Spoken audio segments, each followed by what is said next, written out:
क्या अपनी बहू ऐश्वर्या की सफल जिंदगी से चलती हैं जया बच्चन। बॉलीवुड की एक ऐसी अदाकारा जिसमें न ग्लैमर था, न डांसिंग स्किल्स और ना ही तड़क भड़क, फिर भी वो बॉलीवुड की बेहतरीन हीरोइन की लिस्ट में सबसे ऊपर जा बैठी। उनके दौर में उनका जलवा ऐसा था कि बड़े बड़े स्थापित एक्टर्स भी उनके साथ काम करने से डरते थे। यहाँ तक कि उनके सुपरस्टार पति को भी उनके टैलेंट से टेंशन होने लग गई थी। वो अपनी दूसरी पारी में फिर से फिल्मों में उतरी और राजनीति में भी कदम रखा और दोनों ही जगह सफल रही। क्या आप जानते हैं 14 साल की उम्र से चोटी के निर्देशकों के साथ काम कर रही ये अभिनेत्री किसी फिल्मी परिवार से नहीं थी, लेकिन इन्होंने अपने सुपरस्टार पति से ज्यादा स्टारडम हासिल किया और उनकी बेवफाई का डटकर सामना किया और अपने सुहाग को वापस पाया। और क्या आप यकीन करेंगे, उस समय बहुत ही शांत और सुशील रहने वाली अदाकारा आज के समय में मुंह फट और गुस्से के लिए बदनाम है। तो चलिए जानते हैं कौन है ये अदाकारा। दोस्तों, आप समझ गए होंगे आज की वीडियो में हम बात करने जा रहे हैं बीते दौर की गड्डी और सुपरस्टार अमिताभ बच्चन की पत्नी जया बच्चन के बारे में। जया बच्चन का जन्म 9 अप्रैल 1948 में जबलपुर मध्य प्रदेश के एक बंगाली परिवार में हुआ था। उनके पिता एक पत्रकार थे और उनकी माँ एक गृहिणी थी। जया बच्चन की पढ़ाई लिखाई भोपाल से हुई थी। जब ये 14 साल की थी तो कोलकाता में अपने रिश्तेदार के यहाँ गई और वहाँ चल रही एक शूटिंग देखने पहुंच गई। शूटिंग थी मशहूर निर्देशक सत्यजीत रे की फिल्म महानगर की। संयोगवश उस फिल्म में एक रोल किशोरी का था जिसके कलाकार की तलाश चल रही थी। सत्यजीत रे के सेट पर शर्मिला टैगोर आया जाया करती थी। उनकी नजर जया पर पड़ी और उन्होंने इस रोल के लिए उनका नाम सुझाया और जया बच्चन को रोल मिल गया और फिल्म रिलीज हुई तो उनके अभिनय की बहुत चर्चा हुई। इसके बाद तो जया बच्चन ने ठान लिया कि वो अभिनेत्री ही बनेंगी। अपनी पढ़ाई पूरी करके उन्होंने फिल्म एंड टेलीविजन संस्थान में दाखिला ले लिया और अभिनेत्री बनने की विधिवत शिक्षा ली। उनकी चर्चा पहले ही मुंबई में होने लगी थी और जब ऋषिकेश मुखर्जी गुड्डी फिल्म बना रहे थे तो उन्होंने बकायदा संस्थान में जाकर जया बच्चन को साइन किया। ये फिल्म हिट हो गई और उन्हें फिल्म फेयर का नॉमिनेशन भी मिला। इसके बाद उनके पास फिल्मों की लाइन लग गई। 1971 में उन्होंने 5 हिंदी और बांग्ला फिल्मों में अभिनय किया। फिल्म उपहार के लिए उन्हें सर्वश्रेष्ठ अभिनेत्री का फिल्म फेयर नॉमिनेशन मिला और इस फिल्म से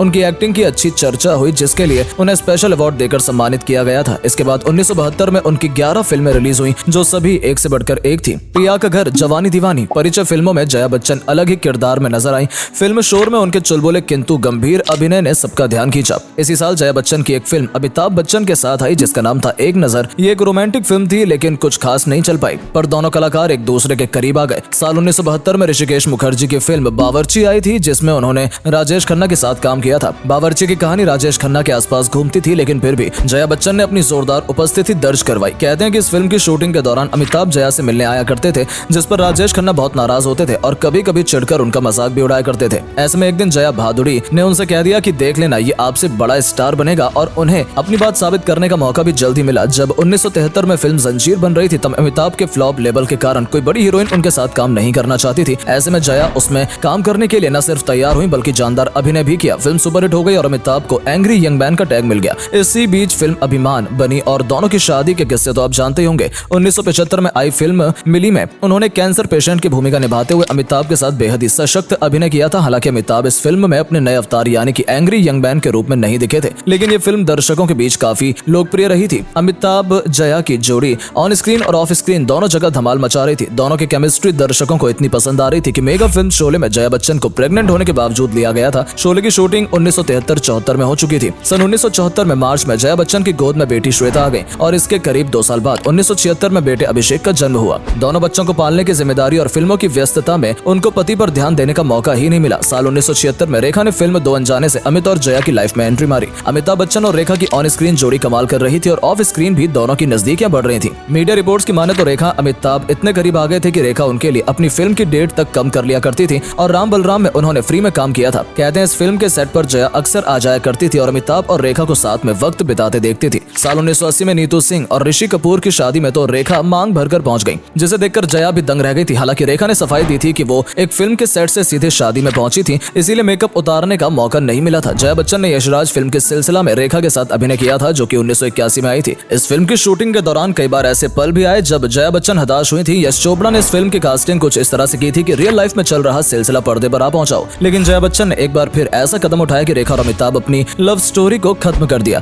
कहते हैं कि एक बार जब अमिताभ शूटिंग की वजह से बाहर गए हुए थे तो उन्होंने रेखा को डिनर पर बुलाया। जब रेखा अमिताभ के घर पहुंची तो जया ने उनसे खूब बातचीत की, लेकिन जब जया मेहमान को बाहर छोड़ने गई तो उन्होंने साफ कह दिया कि चाहे कुछ भी हो जाए मैं अमित को नहीं छोड़ूंगी। ये बात सुनकर रेखा के पैरों तले जमीन खिसक गई और उन्होंने अमिताभ के साथ होने के सपने को हमेशा के लिए छोड़ दिया। सिलसिला के बाद जया लंबे समय के ब्रेकअप पर चली गई। हालांकि उन्होंने साल 1988 में आई फिल्म शहंशाह की पट कथा लिखी थी जिसमें उनके पति लीड रोल में थे। इसी बीच बच्चे बड़े हो गए। इसके बाद जया को लगा कि शायद अब वो फिर से फिल्मों में आ सकती हैं। उन्होंने वापस इसलिए भी आने का सोचा क्योंकि अमिताभ बच्चन की कंपनी पूरी तरह से डूब चुकी थी और बच्चन परिवार दिवालिया हो गया था। बहरहाल 18 वर्षों के लंबे ब्रेक के बाद जब वो दोबारा लौटी तो उन्होंने कई ब्लॉकबस्टर फिल्में की। उनकी पहली कमबैक फिल्म थी 1998 में रिलीज 1084 की मां। इस फिल्म को उस साल का नेशनल अवार्ड मिला। साथ ही जया बच्चन को स्पेशल फिल्म फेयर अवार्ड से भी नवाजा गया। इसके बाद साल 2000 में फिजा, 2001 में कभी खुशी कभी गम, 2003 में कल हो ना हो में उन्होंने साबित कर दिया कि अभी भी उनमें एक्टिंग का दमखम बाकी है। तीनों ही फिल्म के लिए उन्हें बेस्ट सपोर्टिंग एक्ट्रेस का अवार्ड मिला। जया अभी तक 9 फिल्म फेयर अवार्ड जीत चुकी है। जया बच्चन 4 बार सपा की तरफ से राज्यसभा सांसद बन चुकी हैं। वैसे तो उनकी फिल्मी और राजनीति जिंदगी सफल रही है, लेकिन निजी जिंदगी में उथल पुथल मची रहती थी। कहा जाता है अमिताभ और जया के बीच काफी तनाव रहता है और वो काफी समय से साथ नहीं रहते। बच्चन परिवार के पास काफी बंगले हैं और जया जिस बंगले में रहती हैं अमिताभ उसमें नहीं रहते। हाल ही में जया बच्चन अपनी बेटी और नातिन के ज्यादा करीब दिखी और अपनी बेटी नव्या नंदा के यूट्यूब चैनल पर भी आती रहती हैं। ऐश्वर्या के साथ उनकी दूरी जग जाहिर है। कहा जाता है कि अभिषेक से ऐश्वर्या की शादी जया कभी पचा नहीं पाई। उन्होंने एक इंटरव्यू में कहा था कि मैं ऐश्वर्या को अपनी दोस्त की तरह मानती हूँ और जो बात अच्छी नहीं लगती उसे साफ कह देती हूँ। पीठ पीछे राजनीति नहीं करती और मैं ऐश्वर्या से और ज्यादा सम्मानजनक व्यवहार की उम्मीद करती हूँ। अपने चिड़चिड़े स्वभाव और ऊटपटांग बयानों की वजह से वो हमेशा विवादों में बनी रहती हैं। पत्रकारों से हमेशा गुस्से में बात करना और राजनीति में भी गलत बयान देना उनका स्वभाव बन चुका है, जिसके लिए उन्हें काफी ट्रोल किया जाता है। लेकिन फिर भी जया बच्चन अपनी उम्र के तीसरे पड़ाव में फिल्मों में भी और राजनीति में भी काफी सक्रिय हैं।